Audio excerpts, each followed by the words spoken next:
ஜோதிடத்தின் பரிணாம வளர்ச்சி ஏஎல்பி ஜோதிடம். இதை படிங்க, உங்க வாழ்க்கை உங்க கையில. நிறைய வீடுகளில் திருமணம் அப்படின்னு வரும்போது தான் நிறைய கருத்து வேறுபாடுகள், மாப்பிள்ளையை எப்படி தேர்ந்தெடுக்கிறது, ஒரு பெண்ணை எப்படி தேர்ந்தெடுக்கிறது அப்படிங்கிற விஷயத்தில் முதல்ல அப்பா அம்மாவுக்கே நிறைய முரண்பாடுகள் இருக்குது. இதை தாண்டி அந்த கல்யாணம் பண்ண போகிற அந்த பையனுக்கோ அந்த பொண்ணுக்கோ அவங்களுக்கும் ஒரு சில எதிர்பார்ப்புகள்லாம் இருக்குது. இதெல்லாம் நீங்கள் எப்படி சார் பார்க்குறீங்க? இது நம்ம அட்வான்ஸ் கிளாஸில் நான் ரெகுலராக பேசுகிறேன் இந்த டாப்பிக்கு. அது ஃபுல்லாகவே இங்கே பேச முடியாதுனாலும் ஓரளவுக்காக நம்ம இங்கே பேசணும்னு நினைக்கிறேன். திருமணம்ன்றது ஒரு சாய்ஸ் தான். முதல் விஷயம், இது ஜாதகருடைய தேர்வு. இது ஃபிக்ஸடு விதி இந்த மாதிரி அமைப்பு இல்லை. முதல்ல தெளிவாக புரிஞ்சுக்கும். நான் இதை எடுத்துக்கலாம், எடுத்துக்காமல் போகலாம். மத ரீதியாக சொல்லணுன்னா மோட்சம்னு கேட்போம் எல்லாருமே. சன்னியாசம் போனால் மோட்சம் கிடச்சிடும்னு பேசுவோம். உண்மை அப்படி இல்லை. சன்னியாசம் மோட்சமே தராது. பிரம்மச்சரியம் மோட்சத்துக்கு வழி. பிரம்மச்சரியம் ஆரம்ப நிலை தான், அது சன்னியாசம் கிடையாது. நிறைய பேருக்கு இந்த விஷயங்களே புரியல. ஒரு பால்யம், பிரம்மச்சரியம், கிரகஸ்தம், அப்புறம் வானப்பிரஸ்தம் அப்படிங்கிற முறை தான் போகும். இப்போ பிரம்மச்சரியன்றது கல்யாணம் ஆகிறதுக்கு முன்னாடி என்னுடைய இந்திரியங்களை கட்டுப்படுத்தி வச்சுக்கிறது தான் பிரம்மச்சரியம். ஒழுக்கமாக இருக்கிறதுன்னு வச்சுக்கோ, சிம்பிளாக. அது கண்ட்ரோல்டாக இருங்கன்னு சொல்கிறது தான். அதுக்கு முன்னாடியே எல்லாத்தையும் வீணாக்கிட வேண்டாம், விரயம் பண்ணிட வேண்டாம், அதை சேஃப்டியாக வையுங்க, அதை ஒரு கண்ட்ரோல் மனக்கட்டுப்பாடோடு இருங்க அப்படிங்கிற நிகழ்வை தான் இந்த பிரம்மச்சரியத்தினுடைய நோக்கமே தவிர மற்றபடியாக ஒன்றும் இல்லை. அதில் ரொம்ப காம்ப்ளிகேட் பண்ணிக்கிறதுக்கெலாம் இல்லை. அந்த நேரத்தில் படிப்பு அதிகமாக போகணும். கவனம் இங்கே போயிடுச்சுன்னா, இந்திரியத்தில் கவனம் செலுத்திட்டா படிப்பில் கவனம் செலுத்தணும். ரொம்ப சிம்பிளான விஷயம். இன்றைக்கும் அப்படி தான். நிறைய குழந்தைங்கள் இந்திரியத்தில் கவனம் செலுத்துகிற குழந்தைகள் படிப்பில் டீவியேட் ஆகும். இப்போ இந்திரியம் தப்பான்னா தப்பெல்லாம் ஒன்றும் கிடையாது. அதை வீணடிச்சிடாதீங்க, சேமித்து வைங்கன்னு தான் சொல்லியிருக்கே தவிர அதோடைய வீரியம் இன்னும் நல்லாயிருக்கும் சேமித்து வைக்கும்போது அப்படிங்கிறது தான். இது சயின்ஸாக இருக்குதா இல்லையா, உடல் ரீதியான என்னென்ன மாற்றங்கள், மன ரீதியாக நிறைய விஷயங்கள் இருக்குது. செல்ஃப் கண்ட்ரோல்ன்றது இருக்குது இது. ஆனால் அதுக்குன்னு ஒரு பெரிய குற்ற உணர்வுக்குள்ளாரையும் போக வேண்டிய அவசியம் இல்லை. சரி, ரைட். இதுக்குள்ளார ரொம்ப டீப்பாக போகாமல் அடுத்த ஸ்டேஜுக்கு வரும். திருமணம் அப்படின்றதுனுடைய நோக்கம் முதல்ல தெளிவாக இன்றைக்கி யாருக்குமே புரியல. இரு குடும்பங்களுக்கு நடுவில் நடந்தது தான் திருமணம். இந்த குடும்பத்துக்கும் அந்த குடும்பத்துக்கும் அப்படிங்கிறது தான் இருந்தது.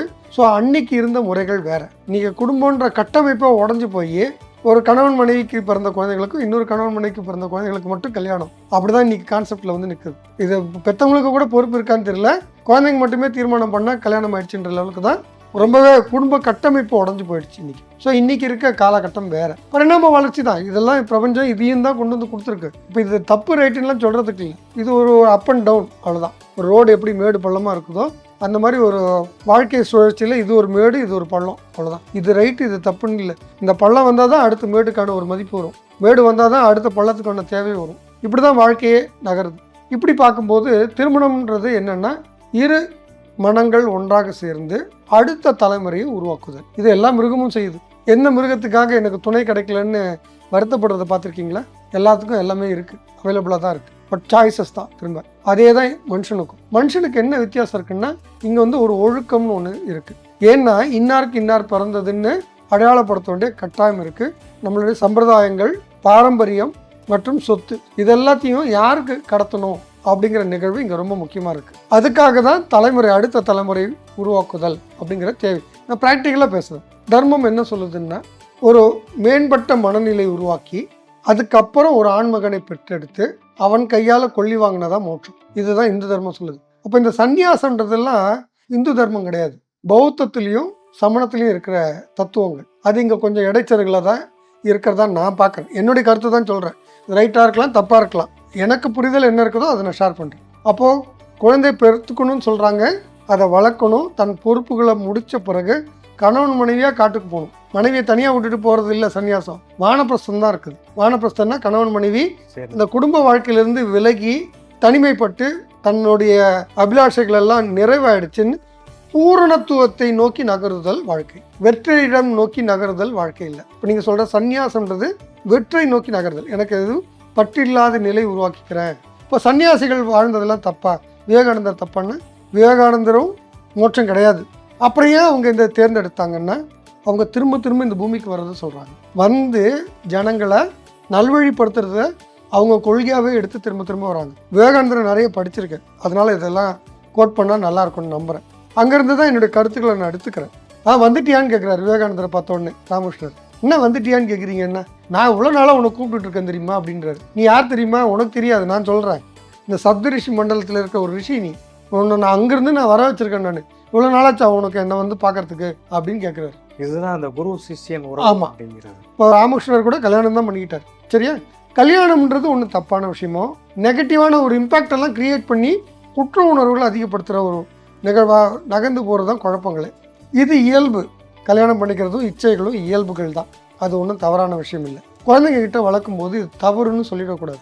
என்ன சொல்லணும் குழந்தைங்க கிட்ட வளர்க்கும் போதுன்னா, இது இயல்பாகவே தெரிஞ்சுக்க போகிற அந்தந்த நேரம் வரும்போது இதில் அதிகம் கவனம் செலுத்திடாதன்னு சொன்னால் போதும். கண்டிப்பாக நெக்லெக்ட் பண்ண சொல்லணுமே தவிர தப்புன்னு சொல்லக்கூடாது. இதெல்லாம் ஒரு மேட்ரா, இதுக்கு போய் அதுக்கு பெரிய கவனம் செலுத்திக்கிட்டு இருக்க, அது ஒன்றும் அவ்வளோ முக்கியத்துவம் இல்லை, தானாக தெரிய போகிற விஷயத்த நீ ஏன் தேடிட்டு இருக்க அப்படின்னு சொன்னால் போதும். குழந்தைங்க ஆணாக இருக்கட்டும் பெண்ணாக இருக்கட்டும் இது போதுமானதாக இருக்கும்னு நான் நம்புகிறேன். ஏன்னா நிறைய நேரத்தில் இது தவறுன்ற பதிவை கொடுத்துட்டாலும் அந்த குழந்தைங்களும் கஷ்டப்படுறதை பார்க்க. கண்டிப்பாக சார். கல்யாணத்துக்கு அப்புறம் இருக்க சிக்கல்கள் நிறைய இருக்குது. சரி, கல்யாணம்னுடைய நோக்கம் அடுத்த தலைமுறை. சுகி சிவம் ஐயாவுடைய கருத்துக்கள் நிறைய கேட்பேன். அதில் சொல்கிற இந்த கருத்தை இங்கே சொல்கிறேன். ஒரு கரு உருவாகும் போது அது ஆணும் இல்லை பெண்ணும் இல்லை.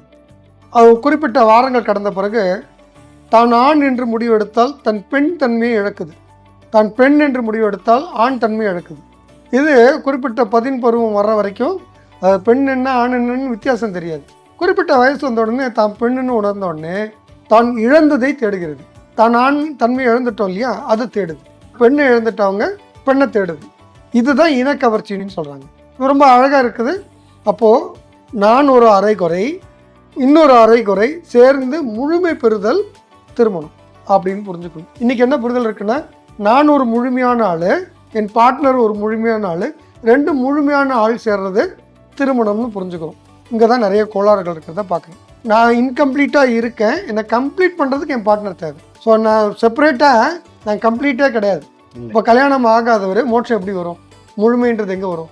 நான் சொல்கிற கோணம் புரியுதுங்களா? புரியுது. நீங்கள் கல்யாணமாகி பிரிந்து இருந்தவங்களை கேட்டிங்கன்னா இது நல்லாவே அனுபவிச்சிருப்பாங்க. உண்மையிலேயே எதுவுமே நகர்த்த முடியாத ஒரு காலகட்டத்தில் கணவன் மனைவி 2 பேரும் பிரிஞ்சிருக்காங்க. நான் தனியாக இருந்தேன்னா நல்லா இருப்பேன்னு நினச்சிருப்பாங்க.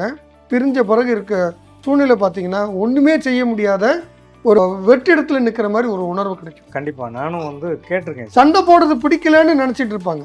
உண்மையே சண்டை போடுறது அங்கே அந்த சண்டை போடுறது பிடிக்கல அப்படின்னு சொல்லிட்டு பிரிஞ்சு போயிட்டு திரும்ப சண்டை போட முடியலையே அப்படின்னு வருத்தப்படுறதும் உண்டு.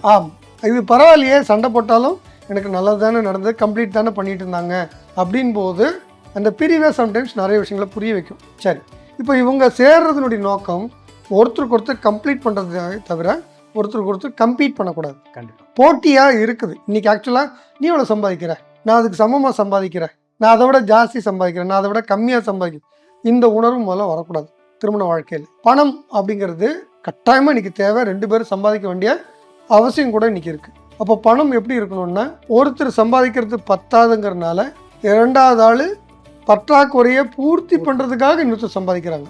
இது ஆண் பெண் பேதத்தை நான் சொல்லலை. அப்போது யாருக்காக சம்பாதிக்கிறோன்னா, எனக்காக நான் சம்பாதிக்கிறேன், உனக்காக நீ சம்பாதிக்கிறேன்றது இல்லை. இங்கே குடும்பத்திற்காக சம்பாதிக்கிறோம் அப்படிங்கிறது இங்கே இருக்கிற நிகழ்வு. இப்போ இந்த குடும்பத்திற்காக வருமானம்னு வந்தால் அவங்களுடைய இலக்கு ஒன்றாயிடுது. கண்டிப்பாக சார். 2 பேருடைய இலக்கு ஒன்றாகும்போது அவங்களுக்குள்ளார ஒருத்தருக்கு ஒருத்தர் அனுசரிக்கக்கூடிய தன்மை, நீ ஏதாவது லேக் ஆனால் அதை நான் கம்ப்ளீட் பண்ணுறேன், நான் ஏதாவது லேக் ஆனால் நீ கம்ப்ளீட் பண்ணுறேன்னு அந்த முழுமை நிறைவு அங்கே வரும்போது அந்த இல்லறம் நல்லாயிருக்கும். ஒருத்தர் படித்தவர் ஒருத்தர் படிக்காதவர், படித்தவர் படிக்காதவரை பேக்கப் பண்ணணும். கண்டிப்பாக படிக்காதவர் படித்தவங்களுக்கு மற்ற விஷயங்களில் பேக்கப் பண்ணணும். அங்கே என்ன வேக்கம் இருக்குதோ அதை ஃபில் பண்ணுறது, இங்கே என்ன வேக்கம் இருக்கோ அதை அவங்க ஃபில் பண்ணும்போது தான், அதனால தான் பேக் போன்னு சொல்கிறாங்க. கண்டிப்பாக சார். இந்த 7ஆம் பாவகம் முதுகெலும்புன்னு சொல்கிறோம். ஆணுக்கு மனைவி தான் முதுகெலும்பு, பெண்ணுக்கு கணவர் தான் முதுகெலும்பு. இந்த முதுகெலும்புகிட்டே சண்டை போடுவோமா, அப்படி தான் நிறைய நேரத்தில் பண்ணிக்கிறோம். இது அந்த உணர்தல் எப்படி வரணும்னா பேரண்ட்ஸ் மூலிமா தான் வரணும். குழந்தைங்க முன்னாடி நடந்து காட்டணும். தாய் தந்தையருக்கு தான் முதல்ல தெளிவு வேணும். நீங்கள் ஒன்றும் டீச் பண்ணணும், டீச் பண்ணுற இடத்துல குழந்தைங்க இல்லை. இப்போ நான் ஒன்று சொல்கிறேன், இப்போ செய்யுங்க. இந்த கை எப்படி நீட்டுங்களேன், நீட்டலாம். உங்கள் மூக்கை தொடுங்க. இப்போ நான் கண்ணத்தை தானே தொட்டேன், ஆனால் நான் மூக்கை தொட்டேன், நீங்கள் மூக்கை தொடுங்கன்னு சொன்னேன். ஆனால் ஒரு நிமிஷம் யோசிச்சு நான் சொன்னதை செய்யணுன்றதுக்காக செஞ்சீங்க. நீங்கள் சொல்கிறத செய்ய மாட்டாங்க, நீங்கள் செய்கிறத செய்வாங்க ஜனங்க.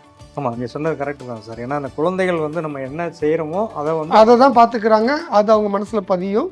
அதை தான் நடைமுறைக்கு கொண்டு வருவாங்க. இப்போ நீங்கள் நடந்து காட்டுறது உங்கள் குழந்தைங்களுக்காக செய்கிறீங்கன்றது புரிதல் இருந்தால் நீங்கள் எதுவுமே சொல்ல வேண்டாம். உங்கள் நடத்தையில் உங்கள் குழந்தைங்க நிறைய கற்றுக்கும். நீங்கள் பொய் சொல்கிறீங்களா 4 பேர் முன்னாடி, அதை குழந்தை பார்த்துட்டு இருக்கு. நீங்கள் உண்மை சொல்கிறீங்களா, ஃபேஸ் பண்ணுறீங்களா ப்ராப்ளம், அது உங்கள் பெருமை இன்னும் ஜாஸ்தியாக இருக்கும் குழந்தைகிட்ட. பொய் சொல்லி ஹேண்டில் பண்ணுறீங்களா, ரொம்ப ஸ்மார்ட்டுன்னு நம்புவோம் அந்த குழந்தை. ஸோ நீங்கள் தான் செட் பண்ணுறீங்க குழந்தைங்களுக்கு எப்படி இருக்கணுன்றது. உங்களை பார்த்து நல்லதும் கற்றுக்கும், கெட்டதும் கற்றுக்கும். நீங்கள் உங்களை பார்த்து என்னென்ன செய்யக்கூடாதுன்னு கற்றுக்கும். அதனால் நீங்களாக இருங்க.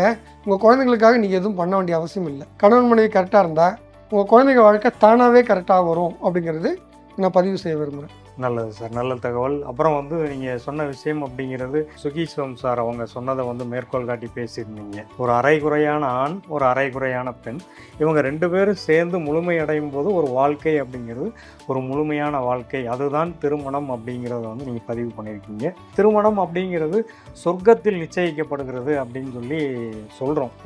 பேச்சு வழக்கில் அப்படி தான் இருக்குது. அப்படி இருக்கிற பட்சத்தில் நம்ம வந்து இத்தனை பொண்ணு பார்க்கணுமா, இத்தனை மாப்பிள்ளை பார்க்கணுமா, பொருத்தம் பார்க்கணுமா, அதை பற்றி கொஞ்சம் விளக்குனீங்கன்னா நல்லா இருக்கும். Right sir. ஜோதிடத்தின் பரிணாம வளர்ச்சி ALP ஜோதிடம். இதை படிங்க, உங்க வாழ்க்கை உங்க கையில.